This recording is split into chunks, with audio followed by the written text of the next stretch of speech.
যিনি জীবন্ত ঋষি পরম পূজ্যপাদ শ্রী শ্রী আচার্যদেবের রাঙা রাতুল চরণে আমার মাথা নত করি।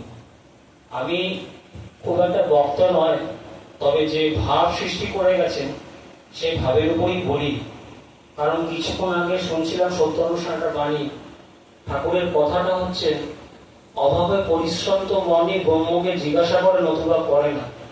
আসলে ছোটবেলা থেকে অভাব সম্বন্ধে যে শব্দটার সাথে পরিচিতি আমরা হই, ঠাকুরের জগতে এসে জানতে পারলাম অভাব শব্দটার মানেটাই অন্যরকম। অভাব মানে হচ্ছে যেখানে ভাবের অনুপস্থিতি। আবার ঠাকুর আলোচনা প্রসঙ্গে পাই ঠাকুরের কথা যে অভাব মানেই হচ্ছে তোমার না হওয়ার কারণ। তাই অভাব যেখানে আছে সেখানে মনে হয় আমার হওয়া হয় নাই। এক প্রখর গ্রীষ্মের রোদে এক সাধু গাছতলায় বসে আছেন ধ্যানস্থ অবস্থায়। তার সেবায়িত শিষ্য তার চরণ প্রান্তে বসে উপভোগ করছেন তার সাধন ভজন। কিছু যুবক কতিপয় ব্যক্তি সেই সাধুকে উত্তপ্ত গালিগালাজ করছে, ঢিল ছুটছে, সাধু নিরুত্তর। আবার শিষ্য সেই মাঝে মাঝে ওই যুবক বৃন্দদের তাড়াতে যাচ্ছে। সাধু মাঝে মাঝে বলছে সব মায়া হ্যায়। তার সাধুর এই নিরুত্তর অবস্থা দেখে সেই যুবক বৃন্দ দল সেই স্থান থেকে পলায়ন করেছে। আবার কিছুক্ষণ পর সেই প্রখর রোদ থেকে আস্তে আস্তে ছায়া হচ্ছে। ধ্যানস্থ সাধু চোখ খুলে বলছেন সব মায়া है, यही तो जिंदगी है, कभी धूप कभी छाया है। জীবনে কোনো কিছুই পার্মানেন্ট নয়। পার্মানেন্ট যদি থেকে থাকে সেই নামই একমাত্র পার্মানেন্ট। আর নামীকে পেতে হলে একমাত্র নামের দ্বারাই পেতে হবে। কারণ তিনি বলছেন নাম ও নামী অভেদ। ঠাকুর সত্যানুসরণে বলছেন নামে মানুষকে তীক্ষ্ণ করে, ধ্যানে মানুষকে স্থির ও অহংকম করে। পাশ্চাত্য দেশে স্বামী বিবেকানন্দকে জিজ্ঞাসা করেছে what did you get by meditation. Swamiji উত্তর দিয়েছিলেন get nothing but I have lost few things. পরের প্রশ্নটা খুব স্বাভাবিক, তাকে জিজ্ঞাসা করেছিল হোয়াট ডিড ইউ লস্ট। তিনি উত্তর দিয়েছিলেন I have lost my depression, I have lost my ego, I have lost my insecurity, I have lost my jealousy. Shri ঠাকুরের সান্নিধ্যে ভাগবত পাঠ হচ্ছে, তিনি শুনছেন তার কারণ আছে। ইংরেজিতে একটা কথা আছে নলেজ স্পিক্স, উইজডম লিসেন। তাই আপনাদের কাছে আমি কৃতজ্ঞ, আপনাদের সবাইকে প্রণাম করি। আপনারা পুরুষোত্তমের চরণ প্রান্তে এসছেন, আপনাদের প্রতি প্রত্যেকের সামগ্রিক ইষ্টময় জীবন প্রার্থনা করি। কথাটা খুব সুন্দর, আমি একটু দেখে বলছি। ভাগবত গীতার 2য় অধ্যায় সাংখ্যযোগ, সেখানে 54 থেকে 72 যে শ্লোক নাম্বার আছে, সেখানে স্থির বুদ্ধি সম্পন্ন ব্যক্তির প্রকাশ ও লক্ষণ সম্বন্ধে শ্রীকৃষ্ণ উক্তি করেছে। তাই তার প্রার্থনার মধ্যে পেতাম, কেন প্রার্থনা করার অর্থই হচ্ছে প্রকৃষ্ট রূপে অর্থে সেই গমন করা। তাহলে মৎস্য কর্মকুল নৃসিংহ বামন শরীরাম রামকৃষ্ণ বুদ্ধ যিশু মোহাম্মদ রূপায়তম চৈতন্য রামকৃষ্ণ অনুকূলম পূর্বতমই পুরাতন শাশ্বতম বর্তমান। তাহলে পূর্বতনকে বুঝতে গেলে বর্তমানকে ধরতে হবে। কারণ তিনি আপিরমান, তিনি বৈশিষ্ট্য পালি। আপিরমান কত অর্থ কি? পূর্বতন যেসব পুরুষোত্তম এসছেন, বর্তমান যিনি নববলবর রূপে আসেন, তিনি তাদেরকে ফুলফিল করেই। পরবর্তী যখন নববলবর না আসা পর্যন্ত তার ধারাটাই চলতে থাকে। তা আমি বলছি সাংখ্যযোগের একটা হচ্ছে 62 প্রথম শ্লোক এবং 63 নম্বর পরপর 2 লাইনের শ্লোক, ভালো করে শুনুন। সংগত সঞ্জয়তে কামত ক্রোধ অভিজাতে ক্রোধ ভবতি সম্মোহ সম্মোহ স্মৃতি বিভ্রম স্মৃতি ভস্যত বুদ্ধিনাশ বুদ্ধিনাশ পুনঃসতে।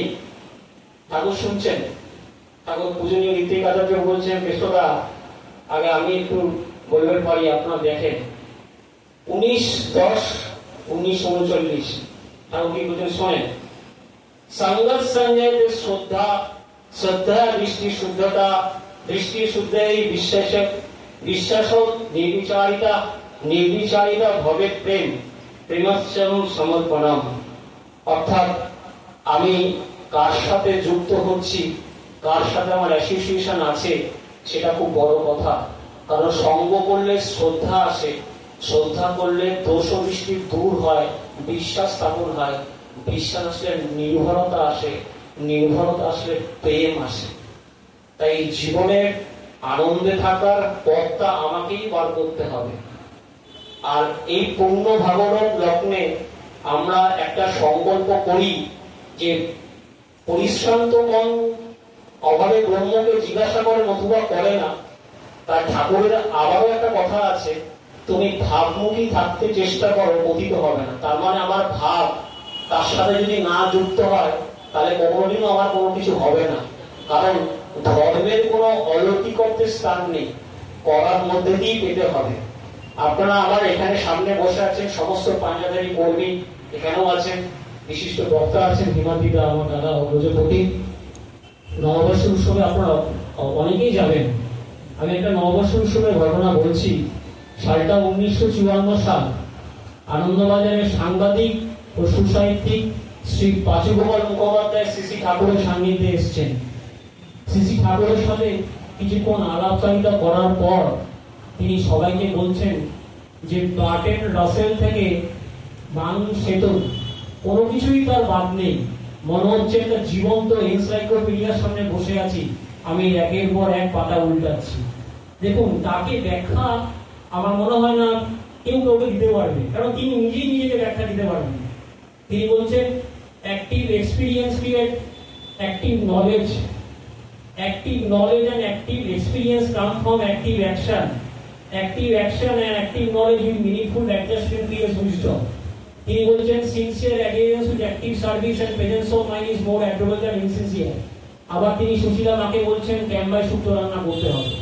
সুতরাং দেখুন, আমার মনে হয় যে অজ্ঞানতা হয়তো মানুষকে উদ্বিগ্ন করে, আর জ্ঞান মানুষকে প্রকৃত চক্ষু দান করে, কিন্তু ভক্তই প্রকৃত জ্ঞানী। যদি আমার পাণ্ডিত্য সেটা যদি আমার বিনায়িত না হয়, তার চরণাশ্রিত না হয়, তাহলে সেটা কখনো ফুলফিল হয় না। আমি একটা ঘটনা আপনার সামনে বলছি যে একজন বালককে তার মা এক জ্যোতিষীর কাছে নিয়ে গেছে। সেই জ্যোতিষী হাত দেখে বলছেন যে আপনার ছেলের বিদ্যাস্থান খুব খারাপ, এর বিদ্যা হবে না, যা কিছু হতে পারে, কিন্তু মা চায় তাকে বিদ্বান বানাতে, পণ্ডিত বানাতে। তা বাড়িতে এসে তার মার মন খারাপ, মা কান্নাকাটি শুরু করেছে। তা কিছুক্ষণ পর সেই বালক একটা হাতে ছুরি নিয়ে সেই যে রেখাটা আছে, বিদ্যা রেখাটা ক্ষত করতে শুরু করে দিয়েছে, এবং ক্ষতস্থান থেকে রক্ত বেরোনোর পর তার মা তাকে বলছে, এটা তুই কি করবি? বলে, মা তুমি না বলেছো যে আমার বিদ্যা নেই, বিদ্যাস্থান খারাপ। পরবর্তীকালে সেই বালক স্বাধীন ভারতের প্রধান উপরাষ্ট্রপতি এবং রাষ্ট্রপতি হয়েছিল। তার নাম হচ্ছে ডক্টর সর্বপল্লী রাধাকৃষ্ণ। ঠাকুরও তাই বলছেন, পড়াই পাওয়ার জননী। ধর্মের যেখানে অলৌকিকত্ব আছে, ঠাকুর বলছেন সেখানে মনে রাখবেন যে না পাওয়ার ঠান্ডা ফকির আছে। তিনি বলছেন জীবনের পরম উদ্ধাতা হলো শ্রেয়র প্রতি অনুরাগ। আর জীবনকে যদি ভালোবাসো, তাহলে জীবনীয় যা তারই উপাসনা করো। জীবনীয় কথা অর্থ কি? হচ্ছে এসেনশিয়াল ফর এক্সিস্টেন্স। ঠাকুর আরো বলছেন যে ভগবান মানুষকে বাজাতে পারে না। হ্যাঁ, আপনারা ঠিকই শুনেছেন, ঠাকুর বলছেন ভগবান মানুষকে বাজাতে পারে না, কিন্তু মানুষের ভগবানের প্রতি ভালোবাসার টানই মানুষকে বাজাতে পারে। তাই তার বাণীর মধ্যে পাই, দরদ ভরা ইষ্টের টান, তবেই শীঘ্র জপ আর ধ্যান। একটা বই পড়েছিলাম, উইংস অফ ফায়ার, একজন মনীষীর জীবন। সে উইংস অফ ফায়ার একটা লেখা খুব ভালো লেগেছিল, সেটা আমাকে খুব মানা দিয়েছিল। একটা বাড়ি বাড়ি শিক্ষা কিরকম হতে পারে, কি সংস্কৃতি হতে পারে। আজকে এই যে বাচ্চাদের শুনছি সমাজ যেখানে অবক্ষয়ের পথে আছে, সেখানে তো এদেরকে দেখেও আমরা পজিটিভ একটা ভাইব্রেশন পেতে পারি যে না, অন্তত কিছু মানুষের চেষ্টা করছে। সেরকমই একটা ঘটনা আমার মনে পড়ছে, আমি আপনাদের সামনে বলছি, ভালো লাগলো না।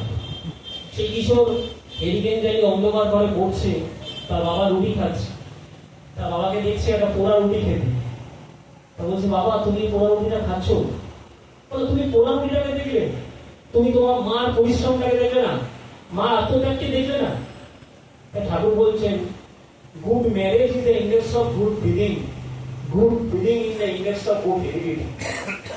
আমরা বলতাম যে ধর্ম মার্গ প্রদর্শনম প্রেম ভক্তি বিনায়কম শান্তি বিধায়কম আচার্য প্রবণম মৌমি। আচার্য কি কিরকম হতে পারে? আমি একটা উদাহরণ বলছি আপনাদের সামনে।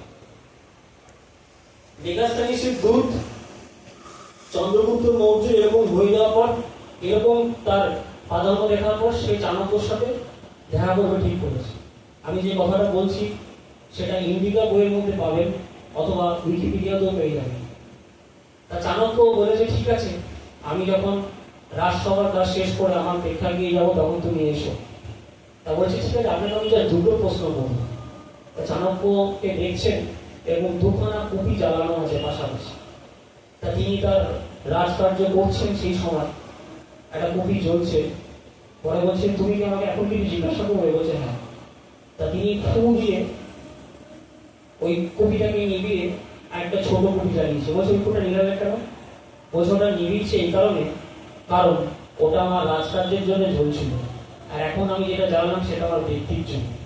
তাই ঠাকুর শিখিয়েছিলেন যে আচরণে তাকে জানা যায়, সে আচারকে যিনি আচরণ যা জানিয়ে থাকে সে আচার্যকে পরিপাক করে দিচ্ছে। যারা 10টা পুরুষ সেই ঋষিদেবকে নমস্কার করে। তাহলে প্রত্যেকটা ঘটনার পিছনে একটা কজ আছে, যে কজ আর এফেক্ট একসাথে দেখতে পান তিনি 10টা পুরুষ। তিনি তোমার উপমা কেবল তিনি। দেখুন আমি খুব বেশি জানি না, তবে চেষ্টা করছি।